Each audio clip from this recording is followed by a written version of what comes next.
So, dear respected Dai, dear Sangha, dear friends, I feel quite honoured to be sitting here in this chair this morning talking to you all. And there was one stage during Isabelle's meditation this morning where I thought perhaps I wouldn't be talking to you because my iPad froze and I had to log out and log back in again. But I think I'm here. I hope everybody can hear me. Yes, thumbs up from everybody. And it's a joy to be here, really. When I was very young, about 3 years old, I used to go and visit my grandmother with my parents who lived in South Wales. And my grandmother was a wonderful gardener. And she had the spirit of a wonderful gardener. And at the age of 99, she was standing in a wheelbarrow cleaning the guttering out in her house, or her bungalow, should I say. Unfortunately, she fell and she broke her hip, and she didn't quite make 100 years old. So for those that know me, perhaps that's a little bit where my spirit of gardening and all the things that I have done over the years come from. My father was also a very good gardener, and I learned lots and lots from both my grandmother and my father. But I didn't actually start my gardening career until, I've always gardened, but my career as a professional gardener, I didn't really start until about 25 years ago, about the same time that I joined the practice. And so the practice and the gardening have always, for me, gone hand in hand. And there have been times when I've really struggled with the practice, and the gardening's really helped me to come back to myself, to come back to the solid ground, to support me. It's helped me water the right seeds in my store consciousness. It's helped me not to drown them, but to water them gently. It's also helped me to sort out the right seeds to water, so not to water the anger and the fear and the jealousy, but to water the seeds of compassion and joy and love and joyfulness. And I think I probably always consider myself as a joyful gardener, except when it's raining. I don't like the rain very much, but I know that the rain's essential to help our plants grow, to help our seeds burst forth into life.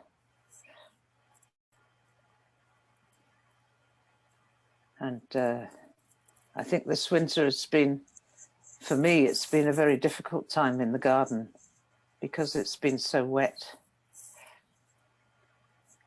And I have a policy of not going on the soil when it's so wet because it damages the structure of the soil. So I've spent quite a lot of my time over the last 3 months sitting in the armchair watching the rain. And that's been okay. That's been fine. I've also been watering those seeds in my store consciousness of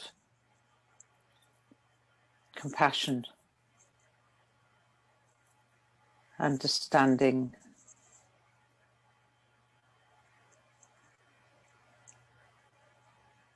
love,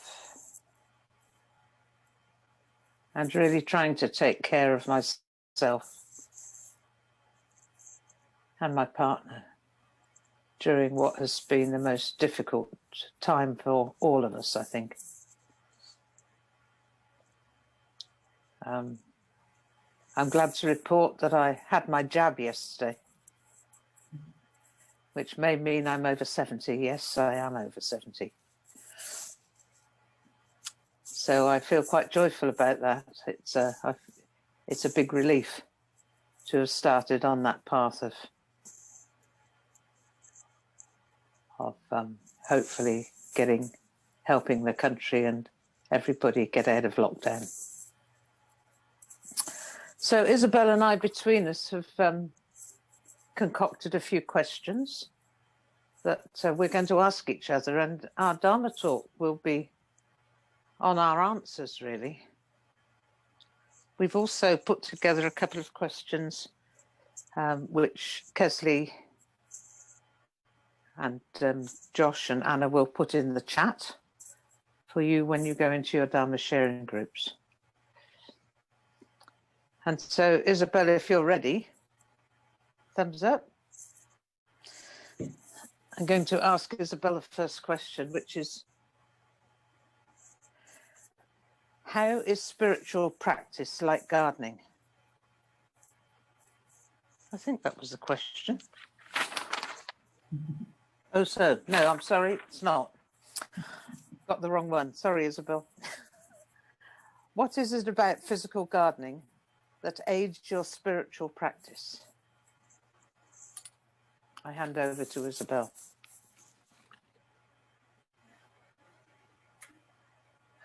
I love gardening. I love my garden, and it brings me peace and joy. I remember Monty Don on Gardeners World saying, we care for our gardens, but our gardens care for us as well. And that's certainly very true for me. I treat myself to half an hour's gardening whenever I can. And it brings me a lot of peace and joy. My gardening helps me look after my body and my mind. And I think a lot of us have found that. So many people have been turning to gardening during the pandemic. So, yeah, our gardens and nature as a whole are very healing spaces.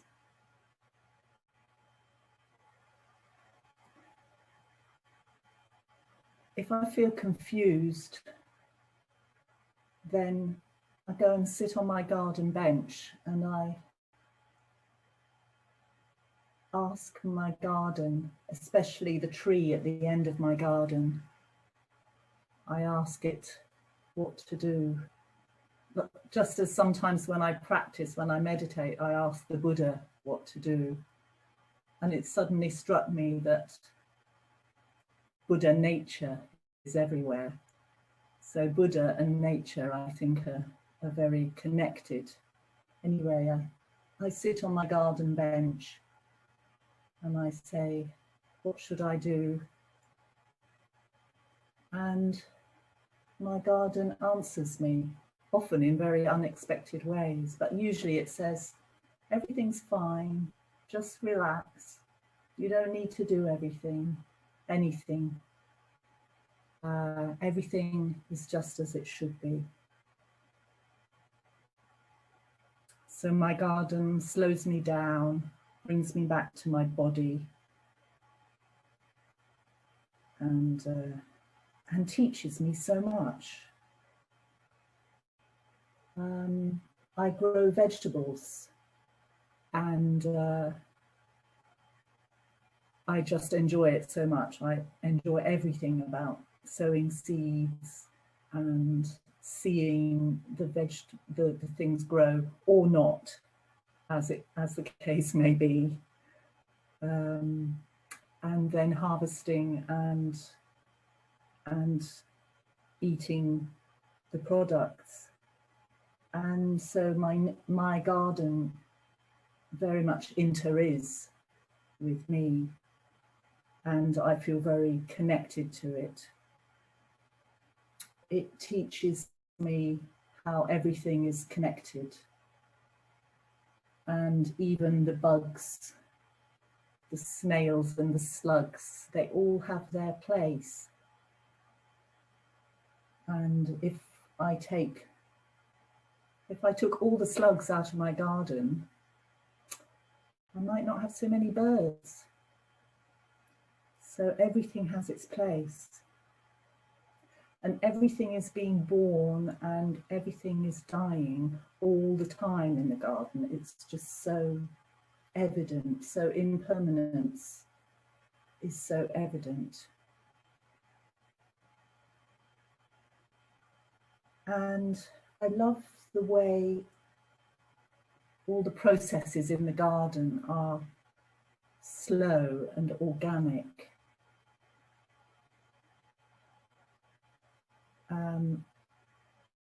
I put in a little effort to speed things up in the directions that I want, but quite often that doesn't work. So I have to really accept the natural way of things in the garden. And it really helps me in general life to accept things just as they are.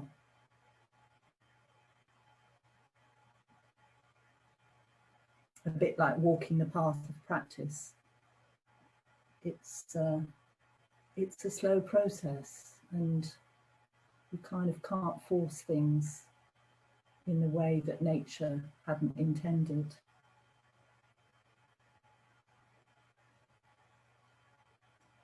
And the last thing I'm going to say is that I love compost and the soil and the earth, and it just receives all the stuff that appears dirty and waste and rubbish, and it recycles it, and the earth is just always there, supporting us and nourishing us and recycling everything. So yeah, very, very grateful to my garden.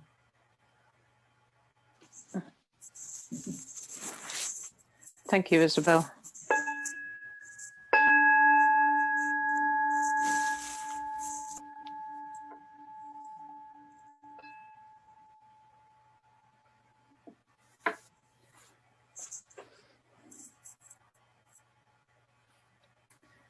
So, Angie, how do you think spiritual practice is like gardening? Thanks, Isabelle. My dear friends, I think for me, spiritual practice and gardening just go hand in hand. I can't separate really one from the other. My spiritual practice is about mindfulness and having the right conditions to practice, and it's feeding my good seeds in my store consciousness and allowing them to come up into my mind consciousness. The gardening is about feeding the soil with the right compost. And Isabelle, I'm so glad you mentioned compost, because I think there's nothing nicer than when you've composted all your dead and dying stuff, your vegetable peelings and your lawn mowings and some of your weeds. And then in 6 months' time, you go to move that compost back into your garden. Quite often I just put my hands into this stuff and smell it. It just smells so wonderful, and it really helps to condition our soil. I think my understanding of what things need to grow, what seeds, what they need, what conditions they need.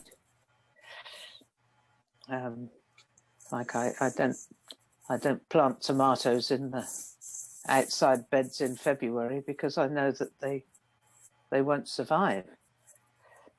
But I might consider planting tomato seeds in a pot in either on a windowsill in my kitchen or in the conditions of the, I can't think what it's called, the warm thing in the greenhouse. I might consider doing that. But I need to have that understanding of what to plant, when to plant it, and where to plant it. And then once I've planted it, the same as my practice, I need to nurture it. I need to feed it with the right stuff. I need to keep the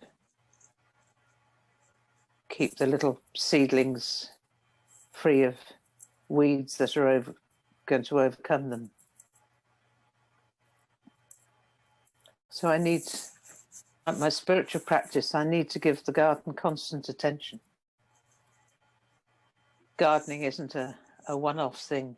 Gardening is something that goes on for the whole of your life, really. Both internal gardening and external gardening.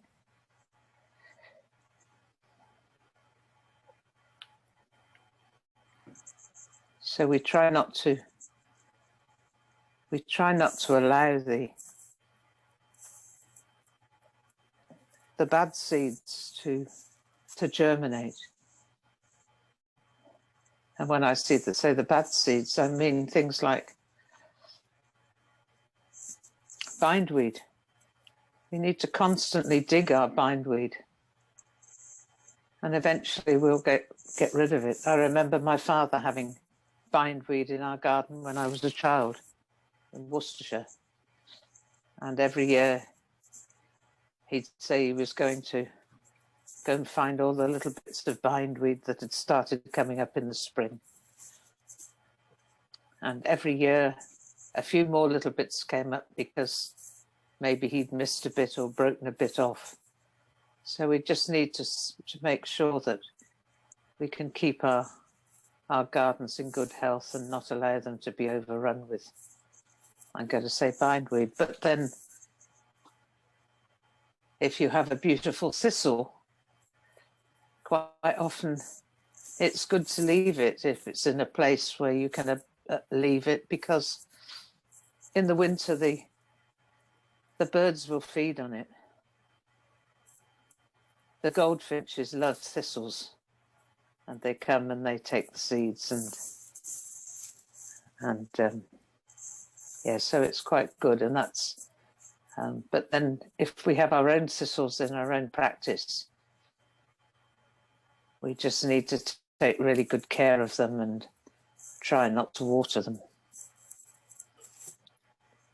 I want to tell you a little story, and I'm going to have to read it because I don't remember it otherwise. So there was an old Cherokee. This is an old Cherokee story about a grandfather and his grandson.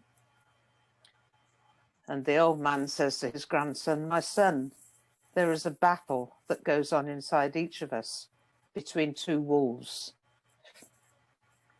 One is evil. It is the false pride, arrogance, and ego.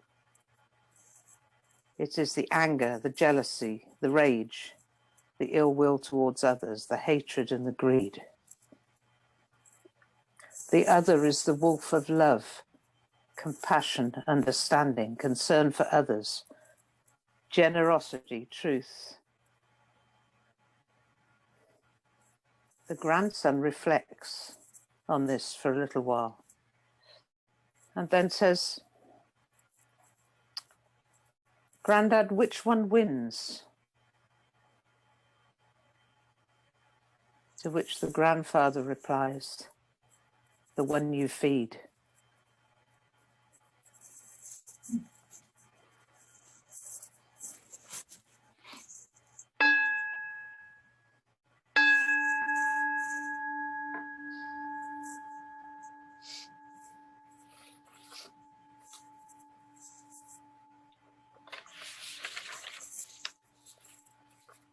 So Isabelle, we've got time for one more question.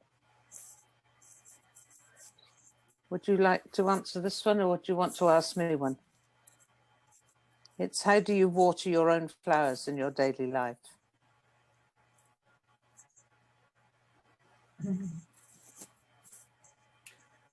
Maybe we'll both answer it. I'll speak for a couple of minutes and then hand over to you. Oh, yes. I received this wonderful card. I don't know if you can see it. It says, have you watered your flowers today? And I have it in my workroom, and I catch sight of it every now and then. And I think, no, I've been working away, looking after other people, and I haven't even watered my own flowers. So I just pause for a minute, appreciation and care, and say, well, you're not bad, Isabelle. You're doing well. You're doing fine. So that's one way that I water my flowers. And otherwise, caring for myself, making time to exercise, to rest, doing the things I know that my body and my mind need. And funnily enough,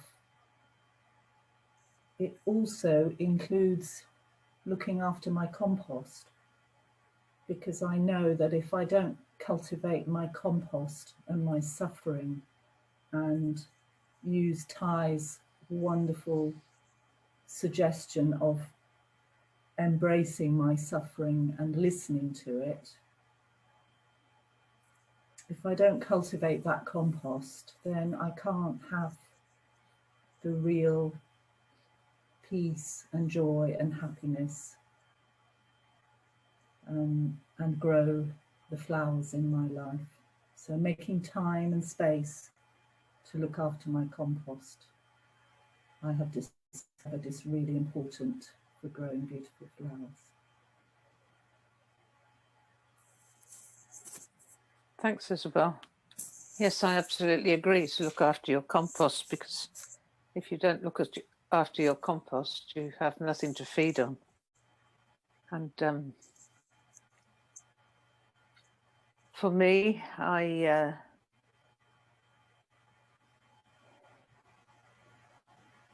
find taking praise quite difficult from other people, but I'm learning to accept it with grace. You know, when somebody says, "Oh, well done, you've done a really good job," this, that, and the other, and I think, "Oh, yeah, okay, thank you." And actually, I realized that throughout my life, I've most of the time, or certainly for the last, well, quite a number of years, I've been quite a kind person. I think maybe before that I was not a very kind person at times, because I had all sorts of difficulties in my life. But since finding Thai's practice, I think that's really, I've really been able to manage to look after those difficulties that I had. And I think to water my flowers of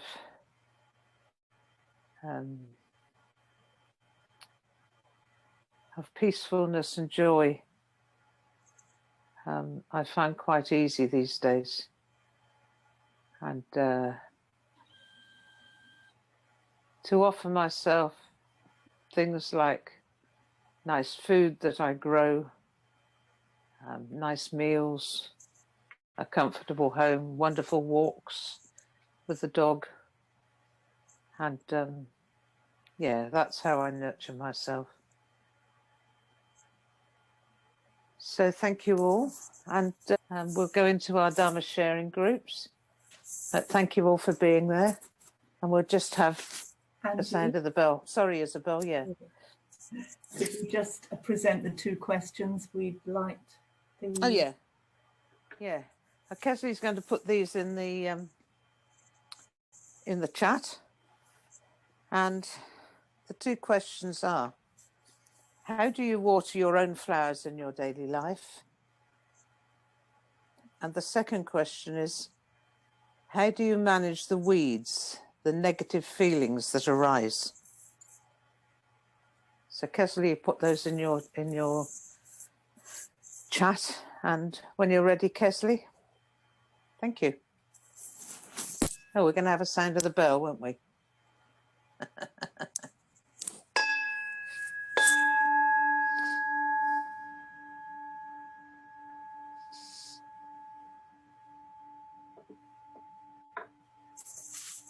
Thank you.